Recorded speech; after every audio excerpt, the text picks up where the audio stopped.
Welcome to the SEO Insider with your host, Seth Price, founder of Blue Shark, taking you inside the world of legal marketing and all things digital. We are thrilled to have Will Scott here, the co-founder of Search Influence. Scott, great to have you. Thanks, Seth. It's nice to be with you. Well, look, I've known of you and followed your writings and gotten to chat with you at conferences over the years. What excites you right now in the world of search? I think something that we're spending a lot of time thinking about is actually advertising. Oddly enough, we've been working more and more with larger kind of institutional clients, particularly universities and medical facilities, and what we're finding is that particularly over the last year, when their focus is on pretty specific lead generation, that deploying ads is a great way to get us there. But as always, I've been doing SEO since 2000, so it's always near and dear to my heart. It's so funny because, for us, I come from the legal vertical. That's where we cut our teeth, and we've expanded beyond some degree. But, SEO is my passion first, but obviously paid search is part of it. And as I opened the agency, Blue Shark, TV advertisers who had brand, as I'm sure your institutional clients do, that the advantage and what we have seen over some of the recent algorithm updates, there's been a huge advantage to those people with brand. I'm curious to know, as you've added paid search to the mix, which for many of these clients, one of the things we've seen, just like brand bringing branded searches through the traffic through the site, that paid search, one of those sort of like dirty secrets that Google wouldn't acknowledge for a long time, but the fact that paid search with those clicks coming through in the traffic, it does have a huge impact positively on search. Yeah, I think anything you can do to develop brand is going to be beneficial for search, right? Because that whole, how do you demonstrate authority? You demonstrate authority by getting people to search for you by name. So to my mind, the things that we do around brand building, whether that's paid search or display advertising, are going to have a big impact. You talked about TV. One of the things that we're starting to work with a fair amount is OTT and digital display. And we're really excited about the opportunity to be present in those new places where people are starting to engage with content. Yeah, no, in the legal space, there's that. I'm playing around a lot with the pre-roll on YouTube, things like that. The opportunities are huge. For somebody who has been so plugged in, writing for Search Engine Land and other places over the years, I know that you're a professed you don't like to chase algorithms changes, and I get that. But how have you seen things develop over time? Brand is certainly a major factor, but when you're working with clients, is it still the fundamentals of content and links, or are there other things that you're sort of finding helps put some gasoline in the engine? Yeah, so I know that this idea is now a few years old, but I was really happy when people started coming out with actual quantifiable data that indicated that site authority drives local search rankings as well. So behind the spammers who are stuffing keywords into their names, the strongest sites, when proximity is not the key indicator, seem to win. So as somebody who's been doing SEO for 20 years, it's gratifying to me to think that we could do all of the things that we've always done, build good content, optimize for the way that people are searching, and then develop site authority through inbound links and have that big of an impact throughout the ecosystem. Go ahead. No, I was going to say, and this is a conversation, a common theme of this podcast has been the spam in local search, that it's really, and I just presented at PubCon, and in doing so, I thought for a moment that it might have thinned out. Much of the research we did, just trying to sort of prove certain stuff, not the research we presented, but trying to find some examples right leading up. I'm like, finally, but the keyword, the power of the keyword in the name, combined with the fact that they really don't have a great protocol for culling out spam. It's just one of these incredibly frustrating. You lived through the algorithm changes that cleaned out link spam and made it much harder to play that game. And thankfully for those of us that play the game the way we do, that was a good thing. What are your thoughts? Do you think that that we will see Google get to the point where they, for example, use the green check mark from their Google screen process in the 3-pack? Are they going to end up having to move to places to fight spam? Because what they're doing right now doesn't seem to work particularly well on the local search. Yeah, I think that I think that they're trying with things like the trusted providers, with things like local search ads. They're trying to get in a place where they really can kind of validate that business. But when it comes to actual organic local search, I, I don't get that it is driving enough. It's not driving enough sort of algorithmic intent that much about it, right? It's a blip on their radar if a handful of bad actors, even if it's a big handful, are spamming that system. Right, and right.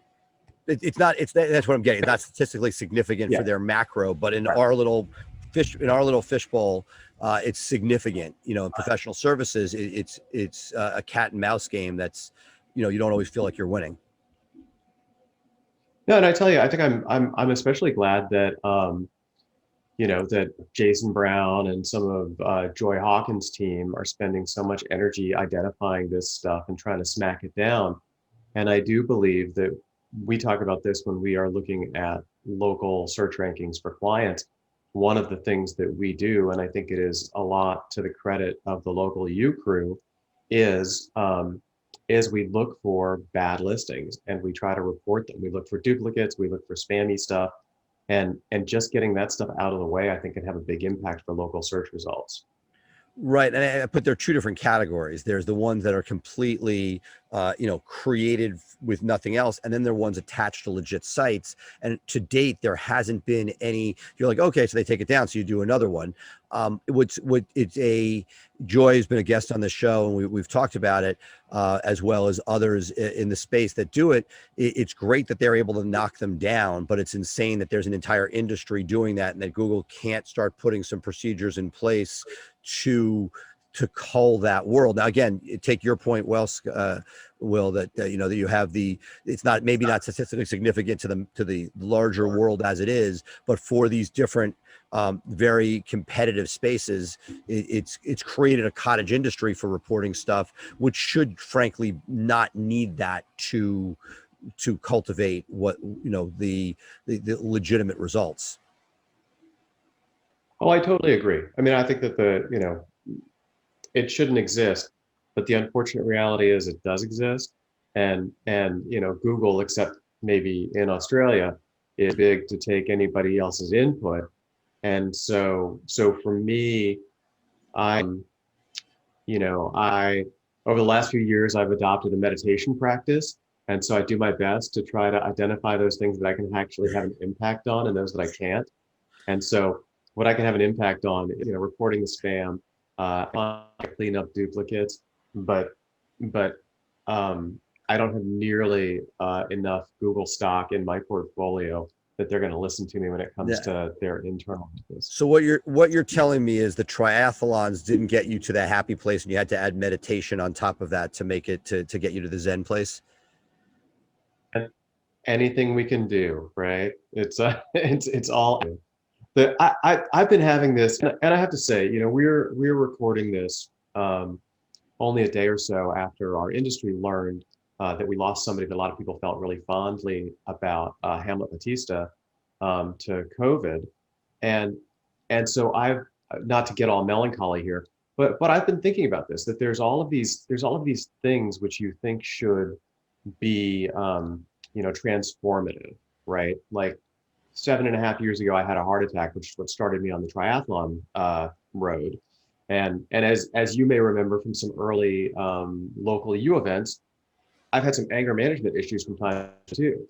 So all that taken together, that transformation I think that we're looking for on any one of these events, it doesn't come, right? It's a trigger. It's a trigger to hopefully better action. And I think that to me, the single biggest lesson that we can take away in work and in life is accept the things you cannot change and work on those that you can. Wise words. And I gotta just say, physically watching you here, you seem like a different person. You seem like with age comes wisdom. So it's a cool to see you over the years. It seems like you're in a great place now. So congrats on whatever you are doing. Thanks, Seth. Look, I only wish I'd gotten started 20 years earlier, but don't we all? Yes. So my question is, based on this corporate work that you're doing, these what I call the macro world, what are some of the lessons you've learned working with these larger organizations that you think could trickle down to us who are with what I'll call the micro world, with local search, et cetera? Are there any lessons any truisms or things you've picked up that you think would be helpful down the food chain? I am forever amazed at the extent to which people don't know the things that we think are common knowledge, right? So just to give you, my example that I often go to is back in 2006, before there was local search. When local search was a well localized title tag, we were approached by folks in the plastic surgery industry, and I said, "You got to be kidding me! There's no room for anybody to do work in this area, right? It's got to be completely saturated." And so we spent the next 5 years just killing it in plastic surgery. So to my mind, a lot of the things that we take for granted are still really not understood, even by folks whom we think should be relatively savvy marketers. A great example of that is canonicalization and duplicate content, right? It's something we've been talking about for a decade, on stages and in the bars after the conference has ended, but it is still a huge deal. We work with a couple of departments actually at Tulane University, who is just about 4 blocks out my back door, and they are, they have a big master site, and then each of the departments have their own individual silos. So in our case, it's sopa.tulane.edu, SOPA for School of Professional Advancement. And when we started working with them, there were at least 3 prior iterations of that domain, because SOPA was a new name to them when we started working with them. There were 3 prior iterations of that domain name and a development site hanging out there. And so to us, it's just simplicity itself to look for duplicate versions of the site and get rid of them. But it just amazed me that this organization that spends millions of dollars a year on their digital product isn't thinking about this, right? Oh. So to me, if I'm talking to other marketers, a lot of times they'll say, "These are things everybody should know," right? And I say, yeah, sure, there are things everybody should know, but the reality is they don't. And just because we've been talking about it for the last decade doesn't mean that it's made its way over there. And I think it's important just not to discount things because we've been talking about them, as everybody knows this, and it's not worth having that conversation with prospective customers. I get it more than you can believe. I've always spoken within the legal conferences. And by the way, the first one back in September is going to be in New Orleans. So hopefully get to see you in person, and we'll all be inoculated, et cetera, by then. Yeah.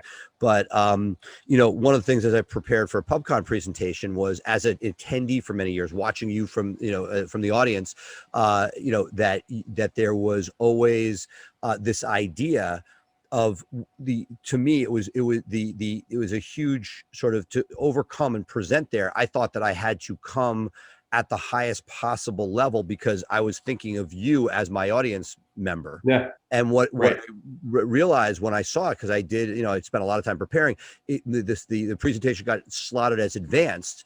And I realized that the target is not you. and that like I've always thought of it as, because to me PubCon has always been about the people in the hallways, and you mentioned literally I've been to those drinks talking about canonization, that you really that the people that you end up selling into, especially when you're even with these multi-million dollar operations, that you are very often bringing fundamentals to the execution, not the, you're saying, when I started the question saying, hey, it's the fundamentals of high quality content, authoritative links, the site structured so that the Google bot can know what's there, not confused. You're basically, it comes full circle to, hey, just get the basics right, which is not nothing, especially at scale, and that, executing on that. And that's ironically something that I've taken a hit for sometimes, and that, well, you're not being sexy. I mean, there was a period where geofencing was the rage, and it's like,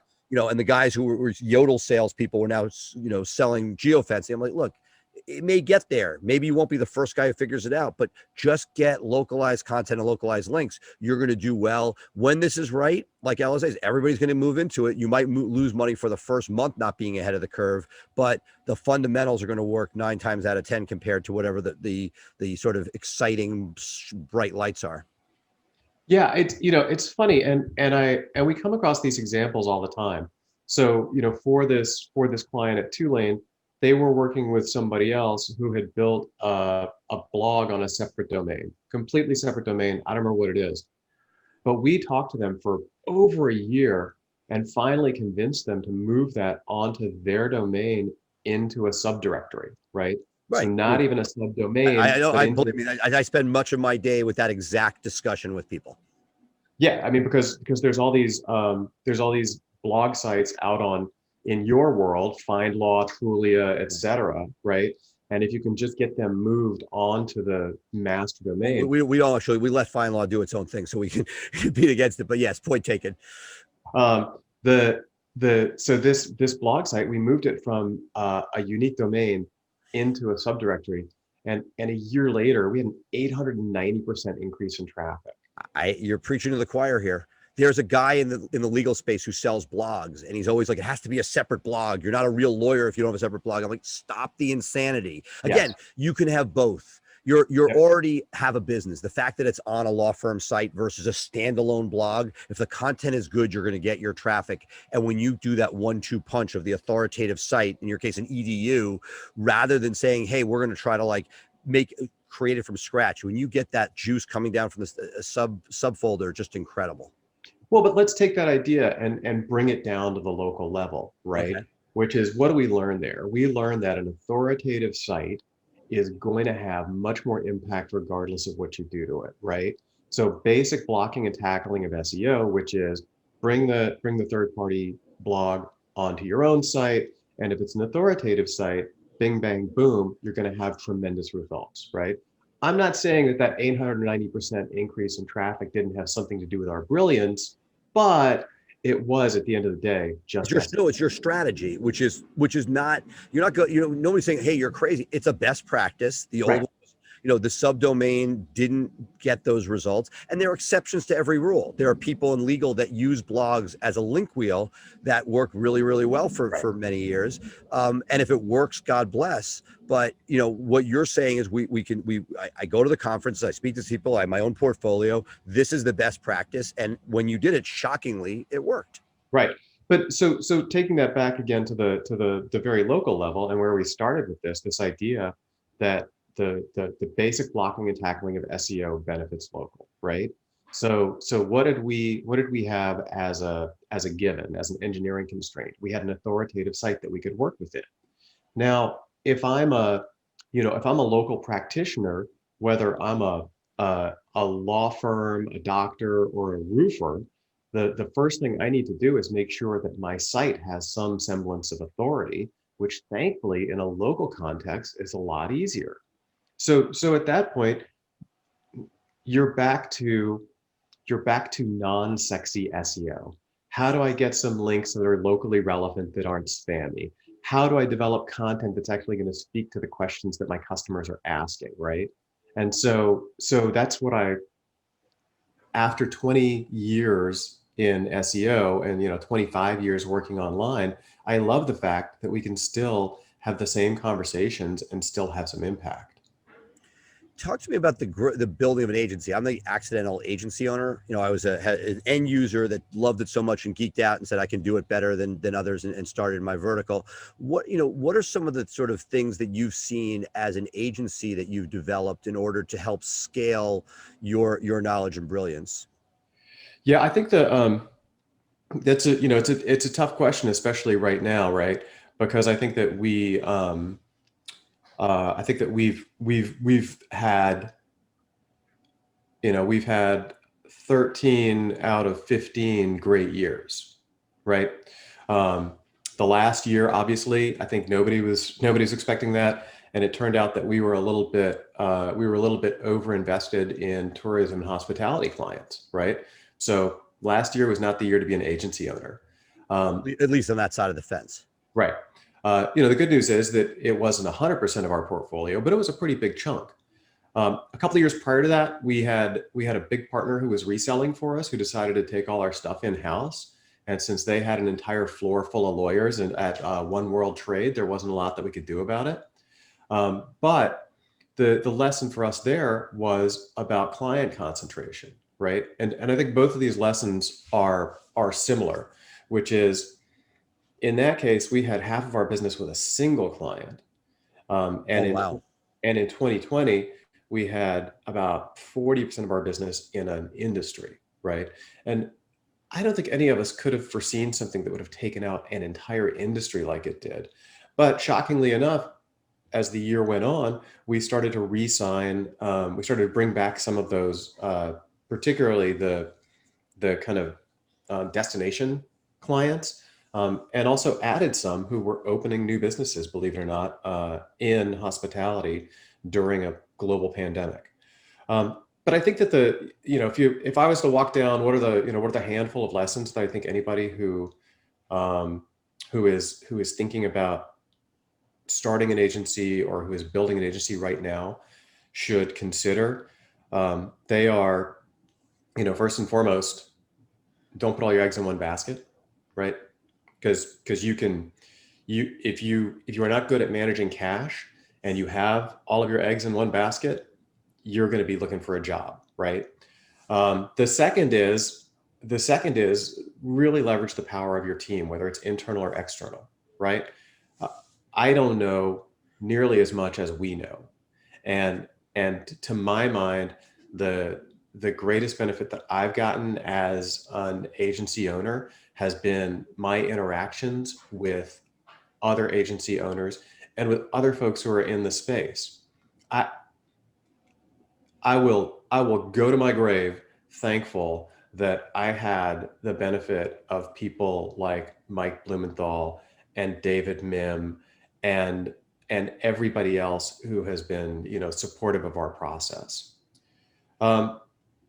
The third is, and this is really important, and only something that I've learned over the last few years, is forget about ego.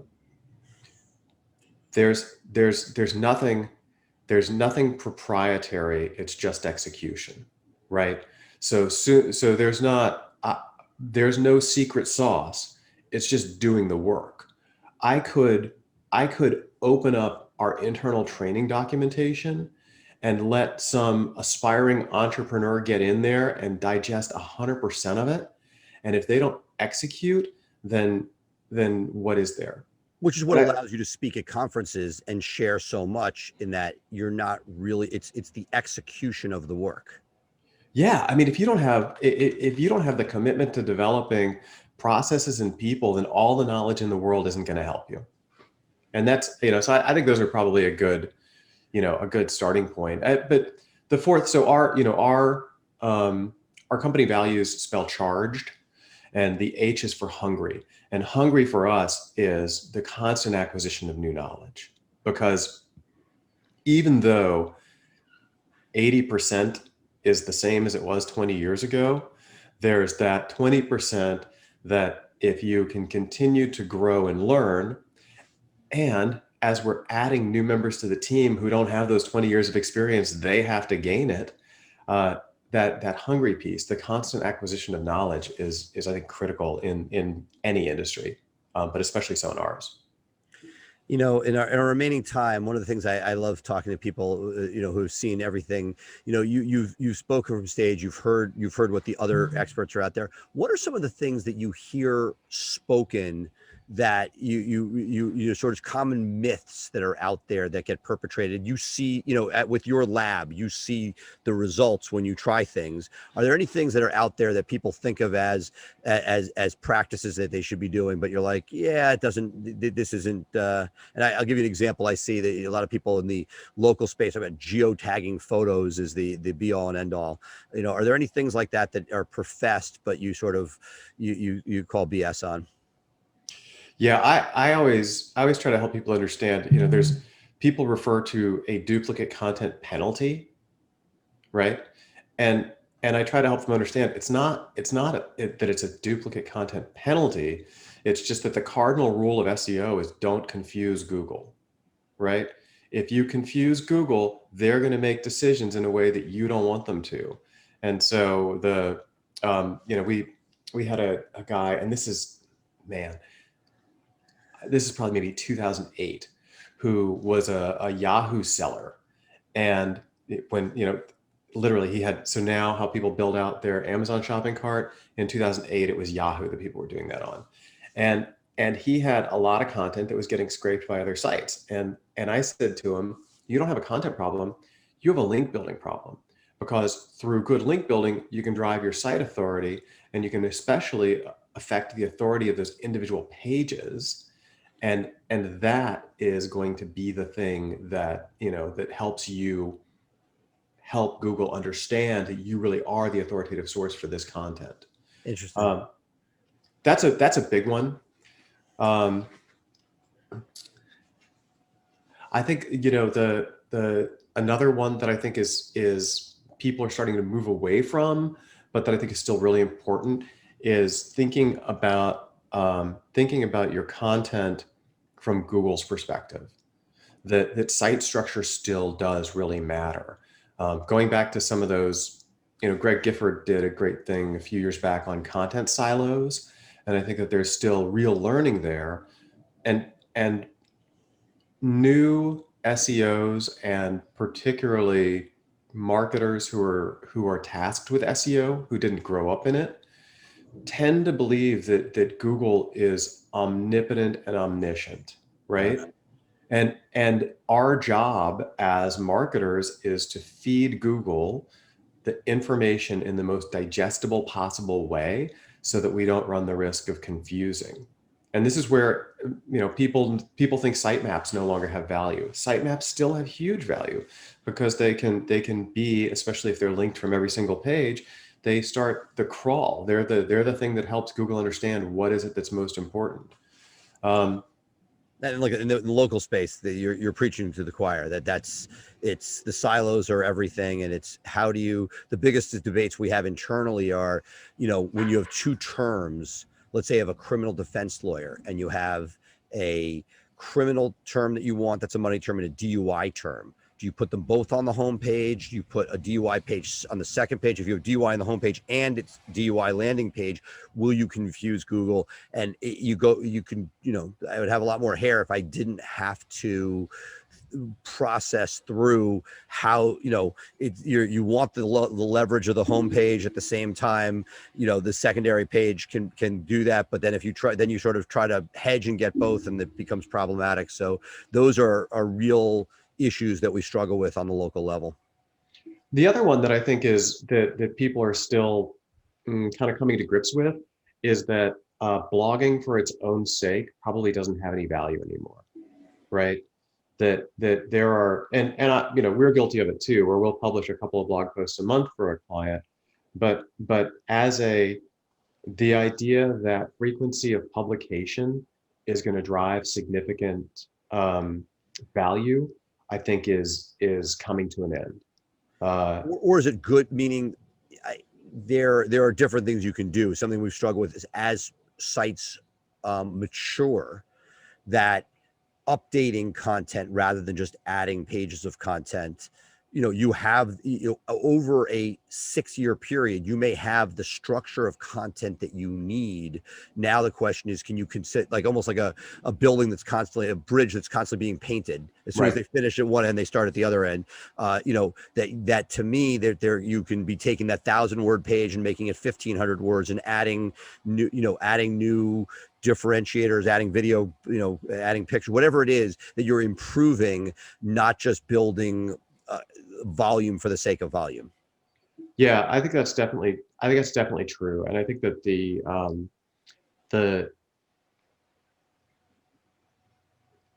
thing that really kind of interests me right this second is this idea of a content gap analysis, right?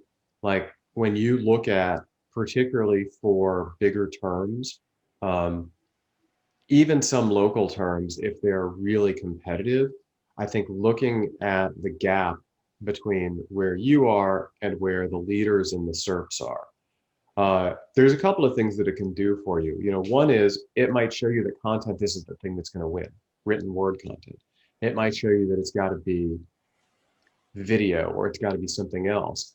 But what we're learning more and more is that when we look for the gaps, even though we've got the same words, we're not using enough of them. So to your point, it used to be good enough to put up a 500-word page on a topic and have it rank well. But now for some of the really sort of higher head terms, you might be writing 3,000 to 5,000 words, which is, that's 6 months of your 300 to 500 word blogging budget, right? Is to produce that really high quality content. Well, I get it. In our space, we have to put a large budget towards the content. That has been one of the things we've seen pay huge dividends. Any final words of sort of advice out there? You've given us a lot of nuggets, a lot of good stuff, a lot of good themes, but what are any parting words to SEOs who are aspiring, what 2021, what would you, where would you turn your attention? And maybe it's my advancing years, but I'm going to say, keep it simple. Start with the basics and make sure that you've got those covered before you start getting too concerned about the next algorithm update or, this or that social channel that's coming up as an opportunity to drive tons of business. The reality is the vast majority of business that's going to come through any website is going to start at Google. And if you can do the things that are gonna make you attractive there, great. And if you can't win fast enough with that, buy some ads until you get there, and you'll get what you need. But keep it simple, and life is a lot easier. Well, that was awesome. Great words. Thank you so much for your time here. I can't wait till we get to see you in person and get to sit there and talk late night about the interesting things that are the nuances beyond the basics. But I'm with you. Just executing on the basics really does, for most people, get them most of the way where they need to be. And I always tell my team, just if it's new to them, it's news, right? Just because you've known it forever doesn't mean that the client you're talking to has that same level of understanding, and it's our job to bring them there. So don't worry that it feels cliche. Give them the information, and hopefully they'll understand that that it's going to have a positive benefit. Well, thank you so much. Can't wait to see you in person. Thank you, Seth. Appreciate you asking me to do this. Absolutely. Thank you for tuning in to the SEO Insider with Seth Price. Be sure to check back next week for fresh insights into building your brand's online presence. Episodes are available to stream directly on Blue Shark Digital's website.